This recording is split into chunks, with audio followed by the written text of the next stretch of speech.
তাহাজ্জুদের সালাত আদায় করুন।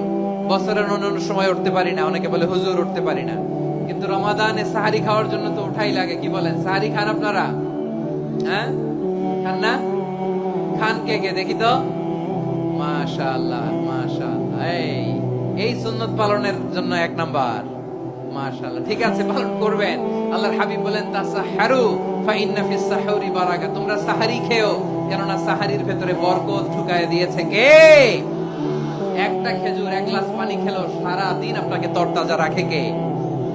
তো সাহারির জন্য যেহেতু উঠতেই হয়, সাহারি খাওয়ার আগে বা পরে 2 রাকাত 4 রাকাত তাহাজ্জুদ পড়া যাবে না? রব্বুল আলামিন বলেন ওয়া মিনাল লাইলি ফাতাহাজ্জাদ বিহি নাফিলাতান লাকা আসা আইয়াবআসাকা রাব্বুকা মাকামান মাহমুদা। ও নবী, রাতের কিছু অংশ সময় তাহাজ্জুদের সালাত আপনি আদায় করবেন, কারণ এই তাহাজ্জুদ হলো আপনার জন্য নাফিলাতান লাক, অতিরিক্ত ফরজ। আপনাকে মাকামে মাহমুদে অধিষ্ঠিত করবে কে? এজন্য যারা সম্মানিত হতে চান, সম্মানের আসনে যেতে চান, তাদের জন্য তাহাজ্জুদ অবধারিত। আমরা রমজানে সাহারির আগে তাহাজ্জুদ পড়তে চাই কি চাই না? এই নামাজটারে আল্লাহ বড্ড ভালোবাসেন। কেন জানেন?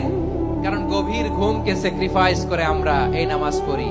ঘুমের আরবি জানা আছে কারো? ঘুমরে আরবিতে কি বলে? অনেকগুলো আরবি আছে। একটা আরবি হচ্ছে নুআস, তন্দ্রা, তন্দ্রা, আমানাতান নুআস কোরআনে এসেছে। আরেকটা আছে ঝিমুনি, ঝিমুনি, এইভাবে ঝিমুনি আসে ঘুমের আগে, এটারে বলে সিনা। এটারে কি বলে?